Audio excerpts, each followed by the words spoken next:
আসসালামু আলাইকুম, কেমন আছেন সবাই? আলহামদুলিল্লাহ আমরা সবাই ভালো আছি। আজকে আমি নিয়ে আসলাম আমাদের গত বছর মানে 2025 সালের শেষ দিন মানে 31st নাইট আমরা কিভাবে কাটিয়েছিলাম সেটার একটা ভিডিও নিয়ে। তো চলুন দেখে আসি। আজকে আমরা গিয়েছিলাম আমাদেরই বাংলাদেশি এক বড় ভাইয়া ভাবির বাসায়। সেখানে আমরা ওয়ান ডিশ পার্টি মানে ওয়ান ডিশ না, ঠিক টু ডিশ পার্টির মতো আর কি একটা পার্টি করলাম।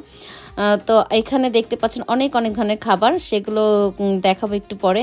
আর আমি কি বানিয়ে নিয়ে গিয়েছিলাম সেটা একটু দেখাই। এইতে আমি প্রথমে বাসায় আর কি আমি যাওয়ার আগের দিন আমি এটা করেছিলাম। যেমন আমি হচ্ছে আগের দিন আর কি খিসাটা তৈরি করে রেখেছিলাম। এখানে 2 লিটার দুধ জাল দিচ্ছি, জাল দিয়ে আমি 2 লিটার দুধের একটা খিসা তৈরি করব। কারণ আমি আমার ইয়েতে ছিল আমারকে পাটিসাপটা পিঠা বানিয়ে নিয়ে যেতে হবে, আর একটা বাচ্চাদের যে কোনো একটা স্ন্যাক্স, নাগেট খাওয়ার আগে বা সসেজ এই টাইপের কিছু। তা আমি হচ্ছে নাগেট নিয়ে যাই আর আমি পাটিসাপটা পিঠা নিয়ে যাই।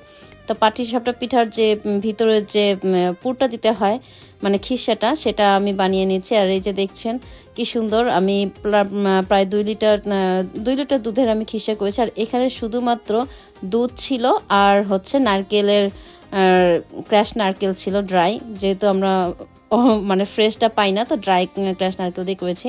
আর এই তো পরের দিন মানে যেদিন 31 তারিখ আর কি, ওই দিন বিকালবেলা আমার সকালে কাজ ছিল, তো কাজ থেকে এসে আমি বিকালে এসেই আমি এই পিঠাটা তৈরি করতে লেগে গেছি। কারণ রাতে যেহেতু পার্টি, আমাদের 7টা সাড়ে 7টার মধ্যে বের হয়ে যেতে হবে।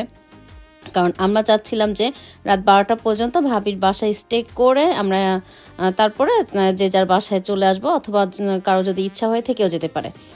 তা আমার বাসা যেহেতু বেশি একটা দূরে না, তাই আমরা 12টার দিকে চলে এসেছি। আর এই যে আমি পিঠাগুলো বানাচ্ছি খুব দ্রুত করে বানাচ্ছি। কেমন হয়েছিল সবাই খেয়েছে না ঠিক আমি জানি না, কারণ কারো কাছ থেকে জানা হয়নি। আর আমি যেখানে ওখানে গিয়েছিলাম সেখানে আমি ফার্স্ট টাইম গিয়েছি ভাবিদের বাসায়। ভাবিকে আর একটা ভাবিকে ছাড়া আমি আর কাউকেই চিনি না, সো তেমনভাবে জিজ্ঞেস করতেও পারি নাই। যাই হোক, ভাবি পরে অবশ্য আমাকে জানিয়েছে যে আমার পিঠাটা অনেক মজা হয়েছিল। আর এই তো আমার পিঠা মোটামুটি শেষ, কারণ ভাবি আমাকে বলেছিল ভাবির বাসায় প্রায় 20 জনের মতো মানুষ হবে, 15-20 জন বাচ্চা কাচ্চা দিয়ে। তো আমি ওইভাবেই আর কি খাবার তৈরি করেছি। আর এইখানে এই যে দেখছেন এখন সব ধরনের পিঠা ভাবির বাসায় চলে এসেছে। এসে দেখি ভাবি এত সুন্দর করে সবার পিঠা ডেকোরেশন করে ফেলেছে টেবিলে, মানে টেবিলে মনে হচ্ছে একটা পিঠা পার্টি। তো সবাই অনেক অনেক ধরনের মজা মজা খাবার পিঠা নিয়ে আসছে। আমার অত গুণ নাই যদিও মোটামুটি পারি, তো কোনো রকম করেছি। আর এই যে সব ধরনের পিঠা আমি একটু একটু করে নিয়ে নিচ্ছি। এই যে এক থালি পিঠা, মানে বছরের একদম শেষ দিনে আমরা অনেক অনেক রকমের পিঠা স্ন্যাক্স খেয়ে বছরটা শেষ করতে যাচ্ছি, তাই না? ভাবির বাসায় ওই দিন আমি একটা ব্ল্যাক কালারের কাতান পরে গিয়েছিলাম, আর কথা ছিল যে সবাই ব্ল্যাক কালারের শাড়ি পরে আসবে, কিন্তু কেউই শাড়ি পরে আসেনি একমাত্র আমি ছাড়া। আমার খুব খারাপ লেগেছিল, আনইজি ফিল করছিলাম।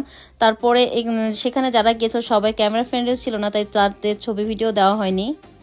সন্ধ্যার দিকে বিভিন্ন ধরনের পিঠা ও স্ন্যাক্স খাওয়ার পরে আমরা রাতে ঠিক 11টা সাড়ে 11টার দিকে, 12টা না সরি 11টা সাড়ে 11টার দিকে আমরা ডিনার করতে বসেছি। আর ভাবি প্রথমে বলেছিল যে ভাবি 2টা পিঠা করবে আর শুধু একটু হয়তো বিরিয়ানি করবে।